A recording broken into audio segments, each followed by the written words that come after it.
Hello बच्चों, एक बार फिर से स्वागत है आपके अपने प्यारे यूट्यूब चैनल RM24 क्लासेस में। आवाज़ आपको ठीक आ रही है?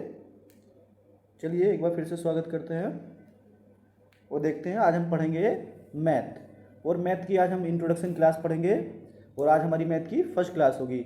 इसमें हम देखेंगे इसमें हम देखेंगे कि हमको मैथ को किस तरीके से पढ़ना है, ठीक है नहीं। चलिए देखते हैं। अब आप कलर बताइएगा कौन से कलर से आपको विजिबल अच्छे से हो रहा है। अभी तो फिलहाल मैंने ब्लैक ले लिया है, चलिए रेड ले लेता हूँ। चलिए देखते हैं। देखिए इंट्रोडक्शन, पहले आपको मैं इंट्रोडक्शन बताता हूँ मैथ में कैसे होगा। इंट्रोडक्शन, ठीक है जी। मतलब हम किस तरीके से मैथ को कंप्लीट करेंगे। देखिए हम क्या करेंगे, मैथ में कुछ यूनिट बनाएंगे। यूनिट से मतलब समझ रहे हैं, हम कुछ चैप्टर को एक यूनिट में रखेंगे और बाकी चैप्टर को दूसरी यूनिट में रखेंगे। चलिए देखते हैं। पहला चैप्टर हम पढ़ेंगे नंबर सिस्टम। नंबर सिस्टम जिसको हम क्या बोलते हैं, संख्या पद्धति। संख्या पद्धति। दूसरा हम पढ़ेंगे, इसी में आगे चैप्टर रहेगा, पावर एंड सर्ट्स, यानी घात एवं करनी, ठीक है। अगला चैप्टर हमारा आएगा, फर्स्ट यूनिट है हमारी ये। कौन सी यूनिट है? First unit. फर्स्ट यूनिट में तीसरा चैप्टर क्या आएगा हमारा, सिंप्लीफिकेशन। सॉरी, सिंप्लीफिकेशन, ठीक है। यानी क्या बोलते हैं इसको हिंदी में, सरलीकरण। इस बात से आप क्या समझ रहे हैं, मतलब ये चैप्टर एक दूसरे से कनेक्टेड रहेंगे। एक चैप्टर दूसरे चैप्टर को सोल्व करने में क्या करेगा, हेल्प करेगा, यानी एक दूसरे के रूल क्या होंगे, यूज होंगे। चौथा चैप्टर इस यूनिट का रहेगा हमारा एलजेब्रा। एलजेब्रा, ठीक है नहीं। पांचवा चैप्टर इस यूनिट का रहेगा हमारा क्वाड्रेटिक इक्वेशन। क्वाड्रेटिक इक्वेशन, ठीक है। ये हमारा पांचवा चैप्टर हो जाएगा, यानी द्विघात समीकरण। द्विघात समीकरण, ठीक है। ये 5 चैप्टर हो गए। अभी हमारी पहली यूनिट कंप्लीट नहीं हुई, इसमें अभी एक चैप्टर और बचा है। देखिए कहाँ लिखवा दिया जाए, चलिए यहाँ लिखवा देते हैं, जिसका नाम है एलसीएम एंड एचसीएफ।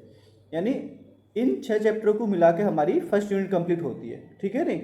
अब हम देखेंगे सेकेंड यूनिट में हमें कौन कौन से चैप्टर रखने हैं, ठीक है। चलिए देखते हैं नेक्स्ट। पहले इसको आप नोट कर लीजिए, इसको मैं रब करने वाला हूँ। रब करते हैं, आप पॉज करके फोटो ले लीजिए, स्क्रीनशॉट ले लीजिएगा, ठीक है, नहीं लिख लीजिएगा। चलिए देखते हैं सेकेंड यूनिट कैसे स्टार्ट करेंगे। सेकेंड यूनिट रहेगी हमारी, सेकेंड यूनिट में हमारा आएगा सेकेंड यूनिट। सेकेंड यूनिट में कौन कौन से चैप्टर रहेंगे। पहला चैप्टर रहेगा हमारा परसेंटेज। परसेंटेज, ठीक, जिसको हम बोलते हैं प्रतिशत, ठीक है नहीं। दूसरा चैप्टर आ जाएगा हमारा लाभ और हानि। लाभ और हानि, प्रॉफिट एंड लॉस। देखिए मैं इंग्लिश हिंदी में दोनों में लिखने की कोशिश कर रहा हूँ, प्रॉफिट एंड लॉस, ठीक है नहीं। तीसरा चैप्टर आ जाएगा हमारा डिस्काउंट, यानी जिसको हम बोलते हैं छूट, ठीक। चौथा चैप्टर आ जाएगा हमारा सिंपल इंटरेस्ट।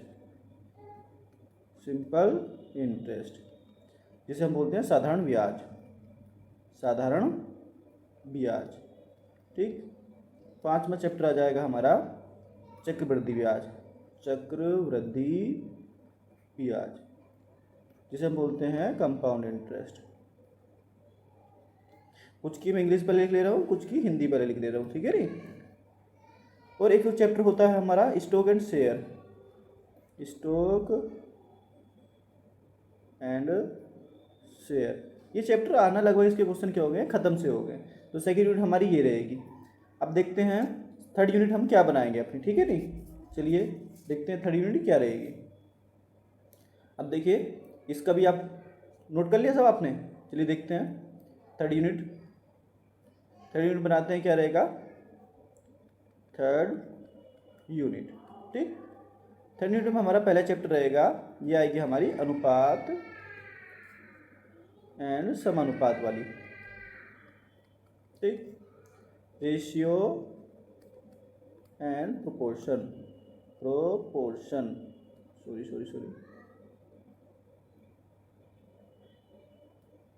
ठीक है नहीं, ये यहाँ आ रहा है,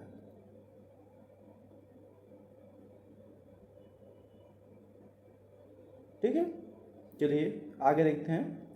इसमें इस थर्ड यूनिट में हमारा अगला चैप्टर रहेगा पार्टनरशिप, साझेदारी, साझेदारी, पार्टनरशिप, ठीक है नहीं। आगे अगर हमारा चैप्टर रहेगा mixture and alligation, mixture and alligation, alligation को भी अनुपात ही बोलते हैं, यानी मिश्रण और अनुपात, मिश्रण एंड अनुपात, ठीक है। ये यूनिट सबसे बड़ी है। इस यूनिट को कंप्लीट करने का मतलब समझिए कि आपका कम से कम मैथ का 25 से 30% या 40% जो सिलेबस है वो कंप्लीट हो गया, ठीक है नहीं। फिर आता है हमारा time and work, time and work, समय एंड कार्य, कार्य एंड समय। फिर आ जाता है हमारा पाइप एंड टैंकी, पाइप एंड टैंकी, ठीक है, पाइप एंड स्टीम, ठीक, सॉरी सेस्टन,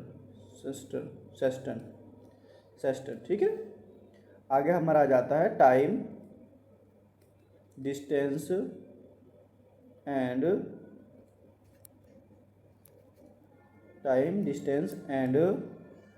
रेलगाड़ी यानी ट्रेन, ठीक है। यानी टाइम मतलब समय, डिस्टेंस मतलब दूरी, और ट्रेन मतलब रेलगाड़ी, ठीक है। आगे हमारा इसी में चैप्टर रहेगा रेस, RAC, रेस यानी दौड़, ठीक है।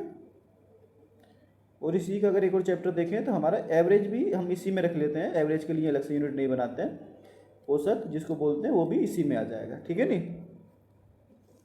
तो ये हमारे इस चैप्टर में कितने चैप्टर हुए, 10। इस यूनिट में 10 चैप्टर बने, यानी इसलिए तो मैं बोल रहा था ये सबसे लंबी यूनिट है, सबसे बड़ी। जब ये हमारी कंप्लीट हो जाएगी इसका मतलब समझिए कि हमारा लगभग 40% सिलेबस मैथ का कंप्लीट हो जाएगा। एक और चैप्टर बचा है इसमें, देखिए अभी भी 10 होने के बाद एक चैप्टर बचा है जिसका नाम है नाव एंड धारा, नाव और धारा, ठीक, बोट एंड स्ट्रीम, ठीक है नहीं। ये हमारा चैप्टर इसमें बचा था।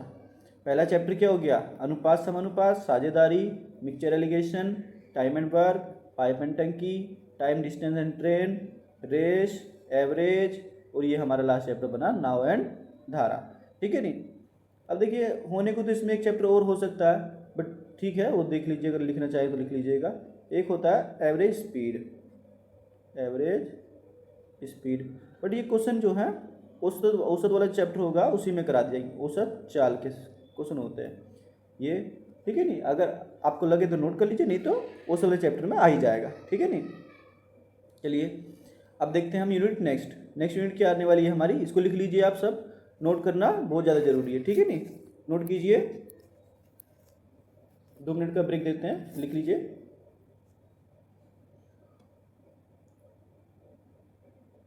लिख लिया। चलिए देखते हैं फोर्थ यूनिट क्या है।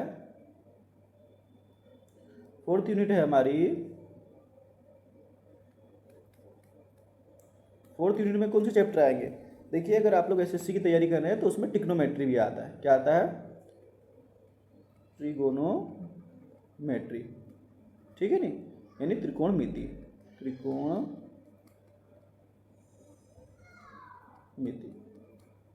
ठीक है। और अगर आप उसको नहीं कर रहे हैं तो इसको करने की कोई ज़रूरत नहीं है, ठीक है नहीं।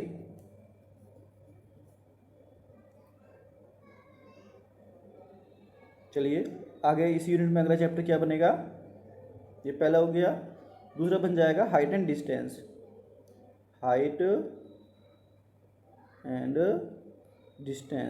ऊंचाई दूरी, ठीक है नहीं, ऊंचाई एंड दूरी, ठीक है।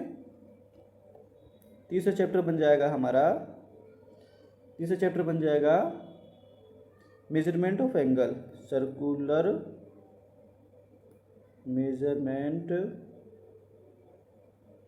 ऑफ एंगल, यानी कोणीय कोण का वृत्तीय माप।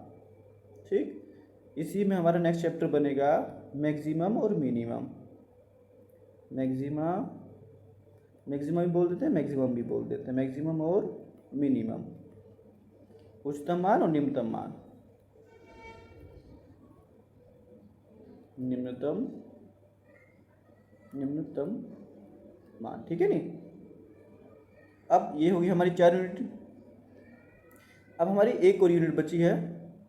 ठीक है नी। इसी में एक चैप्टर और लिख लीजिए, निर्देशांक ज्यामिति। ये बहुत कम ही आता है, बट जब क्वेश्चन आ जाता है तो थोड़ा करना मुश्किल हो जाता है। निर्देशांक ज्यामिति, ठीक है, कोऑर्डिनेट ज्योमेट्री। ठीक है। अब हम पढ़ेंगे नेक्स्ट यूनिट। नेक्स्ट यूनिट बनेगी हमारी, मैंने मैथ को टोटल 6 यूनिट में डिवाइड किया है। अब देखिए नेक्स्ट यूनिट क्या बनेगी हमारी, यूनिट नंबर 5। देखिए 5 यूनिट क्या है, यूनिट नंबर 5 है हमारी ज्योमेट्री,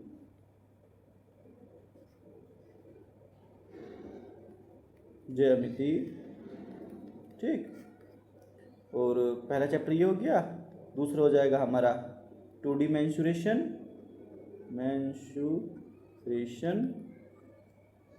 ठीक है नी। डी से मतलब होता है इसमें डायमेंशन।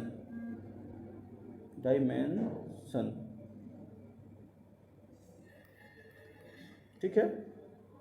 तीसरा जाएगा 3D मेंसुरेशन। Mensuration 3D। ठीक।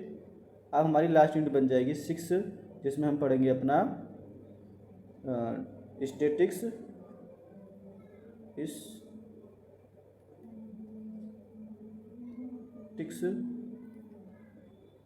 And data interpretation. ठीक है नी। ये हमारा लास्ट चैप्टर हो जाएगा 6ठी यूनिट का। ठीक है नी। 6ठी यूनिट में केवल एक ही चैप्टर है, पर इसमें बहुत सारे टॉपिक हैं, टॉपिक अलग अलग हैं। तो इस तरह हमें मैथ को ही क्या पढ़ना है, मैथ को कंप्लीट करना है। ये इंट्रोडक्शन क्लास थी। बाकी चैप्टर आप जो सी यूनिट कहेंगे वो मैं कल से शुरू कर दूंगा। ठीक है नी। कमेंट में बताइएगा कि कौन सी यूनिट आपको पढ़नी है। मुझे लगता है सबसे पहले जो हमें यूनिट स्टार्ट करनी चाहिए वो सबसे बड़ी वाली करनी चाहिए, सबसे बड़ी यूनिट, क्योंकि उसमें चैप्टर ज़्यादा भी हैं और एक बार हो जाएगी तो हमें लगेगा कि हमारा सिलेबस थोड़ा कंप्लीट हो गया है। ठीक है नी। तो हम कल से स्टार्ट करेंगे यूनिट नंबर 3, रेशियो वाली। ठीक है। ओके, आज के लिए इतना ही। चलिए, थैंक यू, धन्यवाद।